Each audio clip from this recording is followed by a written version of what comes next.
Hello guys welcome back to my YouTube channel H blogs and travels की खबर आपलोक आशा करूँ সকলো ভালে আছে और दादा बेस्ट लैसे भगवान से प्रार्थना कर सोनकाले सकलोरे ভাল हक। तो गाइज आज হৈছে जुबिनदार जन्मदिन गतिके এইটো কথা ভাবি বহুত বেছি ভাল লাগি আছে যেহেতু আজি जुबिनदार जन्मदिन। কিন্তু এটা কথা ভাবি বহুত বেছি বেয়া লাগি আছে যেহেতু তেও আমাৰ মাজত নাই।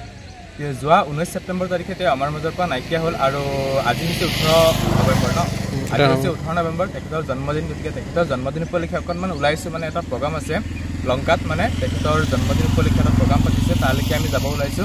এফালে দেখা পাইছো जुबिनदार বহুত ধুনীয়া এটা মূৰ্তি গতিকে এইটো যজ্ঞ কনষ্ট্ৰাকশ্যনত স্থাপন কৰা হৈছে আপোনালোকে নিশ্চয় গম পায়। তো আজি মানে বহুত বেছি বেয়া লাগি আছে কি কম আৰু যেহেতু তেও আমাৰ মাজত নাই গতিকে তেও যতেই আছে ভালে থাকক শান্তিত থাকক কুশলে থাকক সেইটোৱে কামনা কৰিছোঁ। আৰু তেও নাথাকিলে কি হ'ল তেও আমাৰ মাজত কায়িকভাৱেহে নাই গতিকে তেও আমাৰ বুকুৰ মাজত আজীৱন জীয়াই থাকিব আৰু জীয়াই আছে আৰু জীয়াই থাকিব গোটেই অসমবাসীৰ মাজত গোটেই বিশ্ববাসীৰ মাজত। গতিকে বলক আমি এতিয়া বেছি কথা নাপাতোঁ গতিকে বলক আমি তেওঁৰ কাৰণে কিবা এটা কৰোঁগৈ বা আৰু আপোনালোক সকলোৱে তেওঁৰ কাৰণে চাকি বন্তি জ্বলাব প্ৰাৰ্থনা কৰিব দোৱা কৰিব চব কৰিব। গতিকে বলক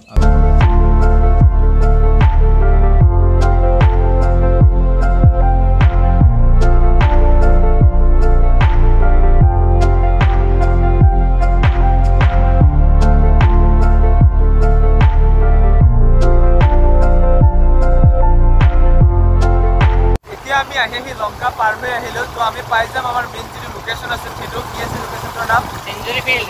সেঞ্চুৰী ফিল্ডত গৈ আছো। তাত বহুত ধুনীয়া এটা বহুত ডাঙৰকৈ মানে जुबिनदार জন্মদিন বুলি এটা বহুত ডাঙৰ ফুটবল খেল পাতিছে আৰু লগতে ৰাতিলৈ আছে जुबिनदार অনুষ্ঠান। তো কোনোবা মানে হেৰি কণ্ঠশিল্পী এজন আহিব মানে গায়ক। তো কোন আহিব সেইটো ভালকৈ গম পোৱা নাই তালৈ গ'লে গম পাম। গায়কজন যদি জানিব লগা আছে তেনেহ'লে আপোনালোকে শিক্ষা এপ ডাউনলোড কৰক। যদি আপোনালোকৰ জানিব মন আছে কোন আহিব কোন নাই তেতিয়াহ'লে আপোনালোকে ভিডিঅ'টো শেষলৈকে চাব লাগিব। গতিকে আপোনালোকে ভিডিঅ'টো চাই থাকক আৰু সকলোৱে কমেণ্টত হেপী বাৰ্থডে বুলি जुबिनदा লিখি কপাই দিয়ক।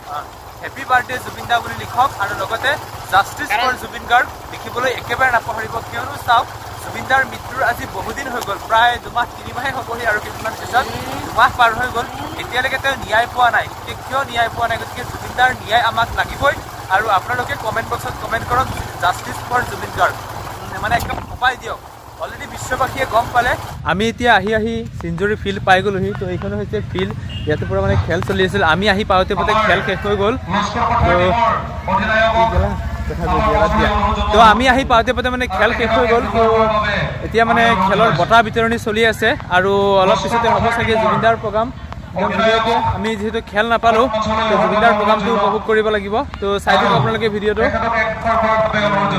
এইখন একদম বহুত ধুনীয়া এখন ফিল্ড ভাল লাগিছে। ময়ো আগত এবাৰ আহিছিলোঁ মানে ইয়াত এটা কাম এটা আছিলে মোৰ সেইকাৰণে আহিছিলোঁ আৰু এনেকৈ দেখা নাছিলোঁ। এতিয়া যিহেতু ফিল্ডখন ন খেল হৈ গৈছে সেইকাৰণে আহিছোঁ ভাল লাগিছে বস্তু। আৰু এইখনে আছিলে মানে মেইন ফিল্ডখন সেঞ্চুৰী ফিল্ডখন। তো একদম ধুনীয়াকৈ ইয়াত বঁটা বিতৰণি চলি আছে।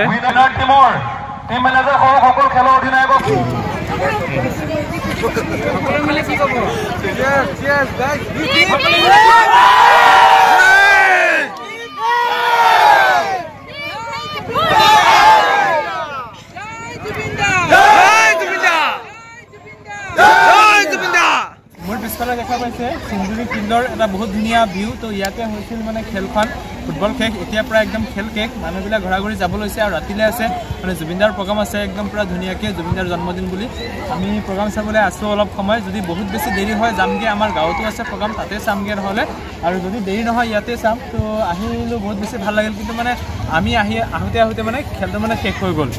আমি একদম আহি পাইছোঁ যে বঁটা বিতৰণি কৰি আছে। তো ফাইনেলি এতিয়া বঁটা বিতৰণি শেষ।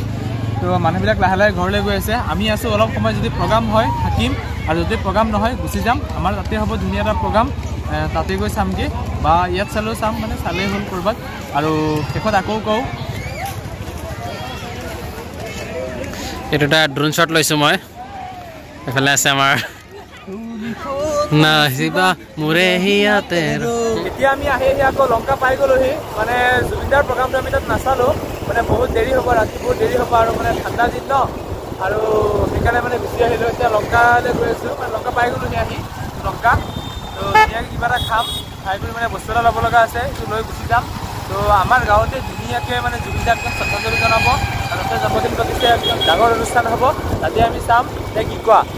একদম অঁ চাম একদম চাম। আকৌ আমাৰ চাৰিআলিতো আছে প্ৰগ্ৰাম, মানে গোটেইখিনি মিলাই আমি সেইখিনি কভাৰ কৰি দিম। ইয়ালৈ আহিছিলোঁ বিশেষকৈ খেল চাবলৈ, আহোঁতে আহি পালোঁ যে খেল চেটেপ, তো এতিয়া পাই গ'লগৈ লংকা। আজি অসমবাসীয়ে তেওঁৰ অবিহনে তেওঁৰ প্ৰথমটো জন্মদিন পালন কৰিবলগীয়া হৈছে। এইটো কিমান দুখৰ বিষয় হ'ব পাৰে আপোনালোকে নিজে ভাবি চাওকচোন। আৰু কিছুমান মানুহৰ কিছুমান ভুলৰ কাৰণে আজি তেওঁ আমাৰ এই পৃথিৱীৰ পৰা গুচি যাবলগীয়া হ'ল। তেওঁ অসমৰ বাবে কি নাছিল, কি আছিল বুলি ক'লে ভুল হ'ব, কি নাছিল। অসমৰ প্ৰত্যেকখন ঘৰৰ মানুহে তেওঁক পৰিয়ালৰ এজন সদস্য বুলি ভাবিছিল, কিয়নো তেওঁ অসমৰ ৰত্ন আছিল, তেওঁ অসমৰ এটুকুৰা হীৰা আছিল, তেওঁ অসমৰ বাবে এটুকুৰা সোণ আছিল। তেওঁ কি নাছিল আৰু তেওঁ অসমখনৰ বাবে কি কৰি থৈ যোৱা নাছিল। তেওঁ আজিলৈকে নিজৰ বাবে একো এটা কৰি নাপালে, যি কৰিলে গোটেই অসমবাসীৰ বাবে কৰিলে, কেৱল মানুহৰ বাবে কৰিলে।